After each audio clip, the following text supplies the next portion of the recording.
السلام علیکم ورحمۃ اللہ وبرکاتہ۔ آپ نے اکثر سوشل میڈیا پر ایک حدیث قدسی پڑھی ہوگی، ان اللہ خلق آدم علی صورتہ، کہ ہم نے آدم کو اپنی صورت پر پیدا کیا۔ میرے ایک انتہائی معزز بھائی ہیں جو ساہیوال سے ہیں، تو انہوں نے یہ ریکویسٹ کی تھی کہ اس موضوع کے اوپر جو ہے وہ کوئی ویڈیو بنائیں کہ اس کی وضاحت چاہیے اس حدیث قدسی کی کہ ان اللہ خلق آدم علی صورتہ، ہم نے آدم کو اپنی صورت پہ پیدا کیا۔ ان کا سوال کچھ ایسا تھا کہ کیا وہ صورت صرف آقا کریم صلی اللہ علیہ وسلم کے بارے میں فرمان ہے یا اس میں کچھ اور راز پوشیدہ ہے؟ تو اس سلسلے میں آپ کی خدمت میں حاضر ہوا ہوں۔ دیکھیں، قرآن کریم میں اللہ کی ذات نے دوسرے پارے میں، سورہ بقرہ میں ہے شاید، یہ دوسرے پارے میں جب آپ پہلا صفحہ جو ہے اس کا دیکھیں گے اور پہلے رکوع میں ہی اس کا ترجمہ آپ پڑھیں گے تو وہاں اللہ کی ذات نے یہ فرمایا کہ جس طرف بھی دیکھو تمہیں میرا ہی چہرہ دکھائی دے گا۔ دوسرے پارے میں پہلے صفحے پر اللہ کی ذات فرماتی ہے کہ جس طرف بھی دیکھو تمہیں میرا ہی چہرہ دکھائی دے گا، یعنی اللہ کا چہرہ جو ہے وہ چہرہ وجہ اللہ ہے، چہرہ وجہ اللہ یعنی اللہ کا چہرہ۔ تو در حقیقت اللہ کی ذات نے جو اس انسان کو اتنی عظمت اور تکریم بخشی ہے کہ وہ کسی اور مخلوق کے حصے میں نہیں آئی، وہ صرف حضرت انسان کے حصے میں آئی، اور یہاں پہ حضرت انسان سے مخصوص کوئی ایک انسان نہیں ہے، تمام بنی نوع انسان جو ہیں، یعنی یہ حضرت آدم علیہ السلام کی اولاد میں سے ہے نا۔ آگے جا کے وہ معاملات الگ ہیں، آگے جا کے وہ معاملات الگ ہیں کہ کس کا کون سا مذہب ہے، کوئی اسلام میں ہے، یہودیت میں ہے، جو ہے وہ بت پرست ہے یا عیسائی مذہب سے ہے، وہ کس مذہب سے تعلق رکھتا ہے، یہ معاملہ ایک الگ موضوع ہے کہ یہ اس نے آگے مذہب کون سا اختیار کیا۔ تو در حقیقت جب اللہ کی ذات نے حضرت آدم علیہ السلام کو وہ سجدہ کروایا تو وہ تمام بنی نوع آدم علیہ السلام ہی کے بارے میں وہ سارے معاملات ہیں کہ انسان کو اللہ نے وہ شان عطا کی، وہ عظمت عطا کی جو فرشتے اور مقربین فرشتوں کو بھی، ملائکہ کو بھی اس آدم کے آگے جھکنے کو اللہ کی ذات نے فرمایا۔ تو اللہ کی ذات نے انسان کو جو ہے وہ اپنی ہی صورت پر جو ہے، اپنے ہی عکس پر جو ہے وہ اللہ کی ذات نے انسان کو خلق کیا۔ اسی لیے وہ حدیث قدسی ہے کہ ان اللہ خلق آدم علی صورتہ، اور شاید آپ کی نظر سے وہ دوسری حدیث شریف، حدیث قدسی بھی وہ گزری ہو کہ جہاں اللہ کی ذات فرماتی ہے کہ جب میں خود کو، اپنے آپ کو کسی انسانی صورت میں، انسانی شکل میں ظاہر کرتا ہوں تو نادان اور کم عقل لوگ جو ہیں وہ میرا تمسخر اڑاتے ہیں اور وہ یہ خیال رکھتے ہیں کہ میں ایسا کرنے پہ شاید قادر نہیں ہوں۔ تو ایسا ممکن نہیں ہے، میں جو چاہے کروں۔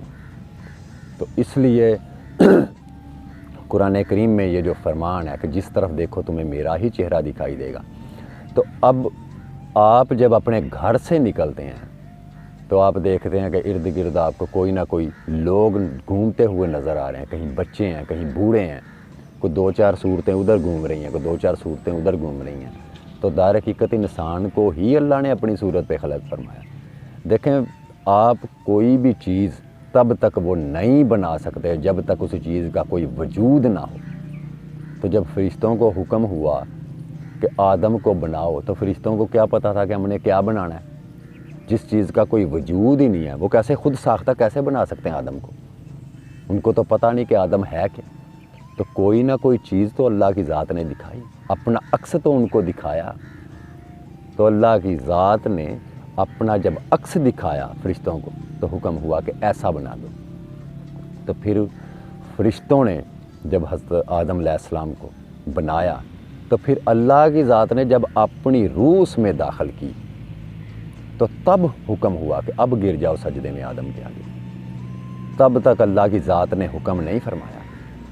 تو یہاں پہ دو چیزیں ہیں، صورت سے دو معنی ہیں، ایک چہرہ بھی ہے اور دوسرا صورت سے طرح بھی ہے، اپنی ہی طرح کا، اپنی ہی صفات کا، یہاں ذات کی بات نہیں ہو رہی، یہاں صفت کی بات ہو رہی ہے۔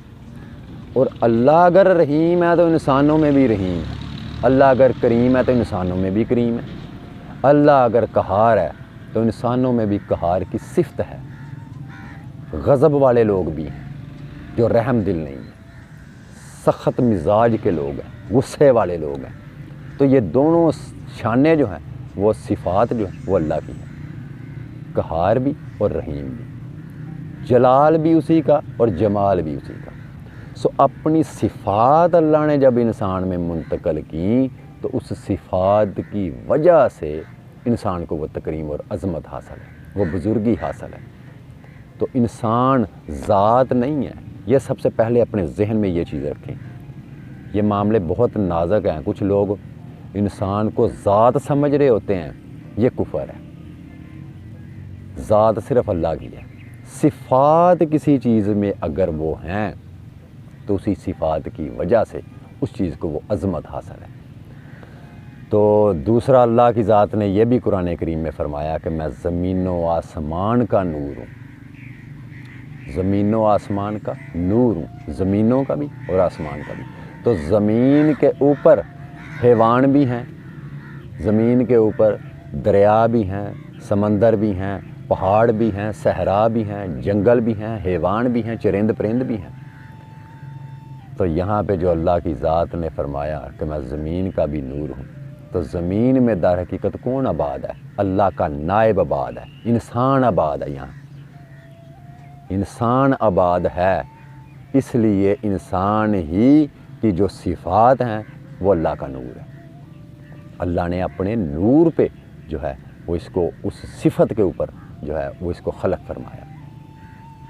تو اس لیے اللہ کی ذات عرش پر ہے تو وہ عرش پہ بھی اس کا نور ہے اور زمین پہ اس کا نائب ہے انسان، اس لیے زمین پر بھی اسی کا نور ہے، اسی کی طرح کا ہے، اسی کی صفات پر اللہ نے جو ہے وہ انسان کو جو ہے اپنی صفات اس میں رکھی۔ اگر اللہ کی ذات جو ہے المصور ہے تو انسان بھی کریٹر ہے، المصور وہ بھی ہے، وہ بھی چیزوں کو بناتا ہے۔ فرشتے تو کچھ بھی نہیں بناتے، فرشتے جو ہے وہ کریٹر نہیں ہیں، جنات جو ہیں وہ کریٹر نہیں ہیں، لیکن انسان نے اس کائنات میں ہر چیز کو بنا دیا۔ کتنی بڑی چیزیں جو تھیں ان کو چیزوں کو شکل و صورت میں ڈھالنے میں جو اللہ نے وہ استعداد دی، وہ صلاحیت جو دی، وہ حضرت انسان کے حصے میں آئی، کسی اور مخلوق کے حصے میں نہیں آئی۔ انسان نے ہر چیز، ہر مخلوق کا خاکہ بنا دیا۔ تو انسان بھی المصوروں کی صفت ضرور رکھتا ہے، انسان بھی ایک کریٹر ضرور ہے، گو کہ یہ اس میں روح ڈالنے پر قادر نہیں ہے، چونکہ یہ صفت جو ہے یہ معبود کی ہے۔ انسان جو ہے وہ کسی چیز کو بنا تو سکتا ہے لیکن اس میں روح نہیں ڈال سکتا۔ تو اس لیے اللہ کی ذات نے انسان ہی کو اپنی صفات پہ خلق فرمایا۔ اور یہ حدیث قدسی جو ہے کہ ان اللہ خلق آدم علی صورتہ، ہم نے آدم کو اپنی صورت پہ خلق کیا، تو اس سے مراد یہ ہے کہ اللہ نے اپنی ہی طرح پر انسان کو پیدا فرمایا۔ اسی لیے انسان کی وہ عظمت ہے، اسی لیے منع کیا گیا ہے کہ کسی کی جو ہے وہ غیبت نہیں کرنی، کسی کو برا نہیں سمجھنا، کسی کو جو ہے وہ ملامت نہیں کرنی، کسی کی جو ہوتی ہے نا ایک خودداری جو ہے، یا اس کی اپنی ایک شخصی چیز جو ہے، اس چیز کو کبھی ٹھیس نہ پہنچائیں، اس کی دل آزاری نہ کریں، اس کو تکلیف نہ دیں، اس کو رنج نہ دیں، کیونکہ یہ معاملات بہت نازک ہیں۔ اسی لیے اللہ کی ذات نے پھر مومن کے دل کو اپنا عرش بھی فرمایا۔ حالانکہ کسی فرشتے کے دل کے بارے میں نہیں بولا کہ جبرائیل علیہ السلام ان کا دل جو ہے وہ میرا عرش ہے، وہاں پھر حضرت انسان ہی ہے۔ دیکھیں یہ قرآن کریم میں جتنی بھی تعریفیں اللہ کی ذات نے بیان کی، قرآن کریم کا اگر آپ مغز نکالیں مختصر ترین تو وہ سارے کا سارا انسان ہے۔ قرآن کریم نازل کس پہ ہوا؟ انسان پر۔ قرآن کریم نازل انسان پر ہوا، وہاں تذکرہ کس کا ہے؟ وہ سارے کا سارا انسانوں پر ہے۔ ان لوگوں کا تذکرہ جن پر اللہ نے اپنا انعام فرمایا، ان لوگوں کا تذکرہ جو اللہ کے پیغمبر ہیں، جو اللہ کے رسول ہیں، ان لوگوں کا بھی تذکرہ، ان لوگوں کا تذکرہ جو اللہ کے پیغمبر ہیں، رسول ہیں، انبیاء ہیں، اولیاء ہیں، ماں باپ کے بارے میں تذکرہ اللہ کی ذات نے فرمایا، بیوی بچوں کے حقوق کے بارے میں فرمایا۔ پھر اللہ کی ذات نے وہاں عزیز و اقارب کا جو ہے معاملات، ان کے حقوق کے بارے میں بیان فرمایا، مسکینوں کے بارے میں ذکر فرمایا، غریبوں کے سارے معاملات کے بارے میں اللہ کی ذات نے وضاحتیں فرمائیں، رہنمائی فرمائی۔ ہمارے لیے اللہ کی ذات نے حکم صادر فرمائے کہ انسان کے ساتھ رویہ کیسا رکھنا ہے۔ وہاں جتنا بھی آپ کو تذکرہ ملے گا قرآن کریم میں، وہ سارے کا سارا انسانوں کے بارے میں ہے۔ جتنے بھی جو ہیں وہ بہترین قصے جو ہیں وہ اللہ کی ذات نے فرمائے، وہ انبیاء کے تھے۔ یعنی یہ سارے کا سارا قرآن کریم جو ہے وہ انسان ہی کے گرد ہے۔ تو نماز میں بھی اسی طرح آپ جب پڑھتے ہیں نماز، تو وہاں پہ جا کے پھر بھی وہ ذکر انسان ہی کا شروع ہوتا ہے۔ حالانکہ نماز میں صرف اللہ اللہ اللہ کے سوا کچھ اور چیز نہیں ہونی چاہیے تھی، لیکن یہاں بھی جب آپ نماز پڑھتے ہیں تو یہاں پھر آ کے وہ تذکرہ انسان ہی کے گرد ہوتا ہے۔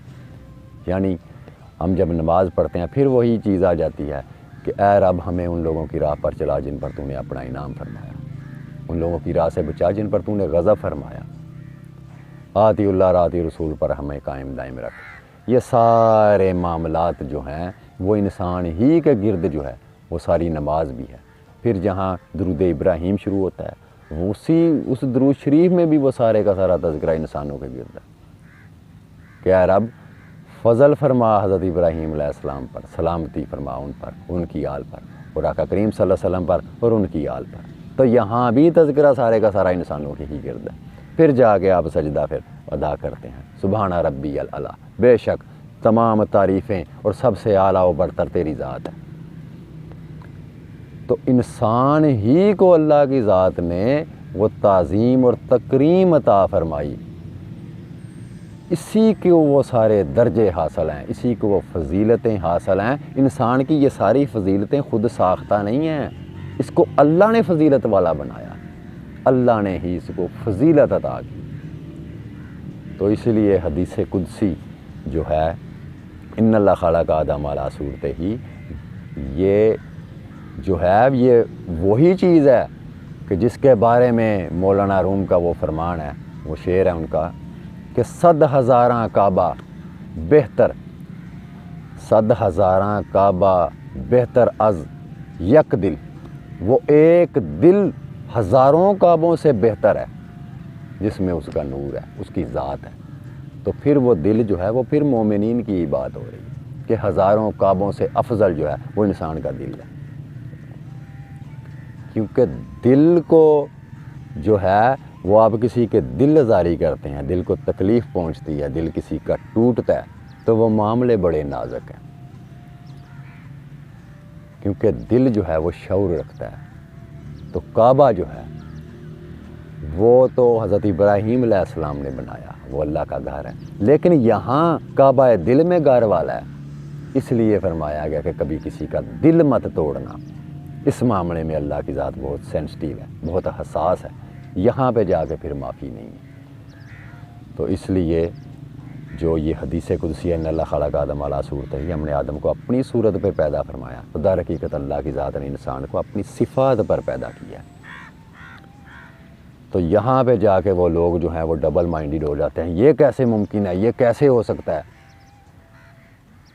تو اقبال صاحب یہاں پہ وہ فرماتے ہیں، کہتے ہیں گلا تو گھونٹ دیا اہل مدرسہ نے تیرا، انہوں نے تو تمہارا یہاں پہ سسٹم ہی ختم کر دیا کہ اللہ کی ذات اشارہ کے قریب نہیں ہے۔ وہ کہہ رہے ہیں کہ اللہ کی ذات صرف عرش پہ بیٹھی ہوئی ہے، گلا تو گھونٹ دیا اہل مدرسہ نے تیرا، کہاں سے آئے صداب لا الہ الا اللہ، اب کیسے تمہیں پتہ چلے کہ جس کی تمہیں تلاش ہے وہ تیرے ہی اندر پوشیدہ ہے۔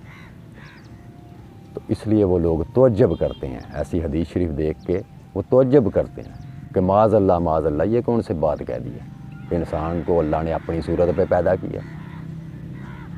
یہ انسان نہیں کہہ رہا کہ انسان بھی میں اللہ کی صورت پہ ہوں، بلکہ اللہ کی ذات کہہ رہی ہے کہ میں نے اس کو اپنی صورت پہ پیدا کیا۔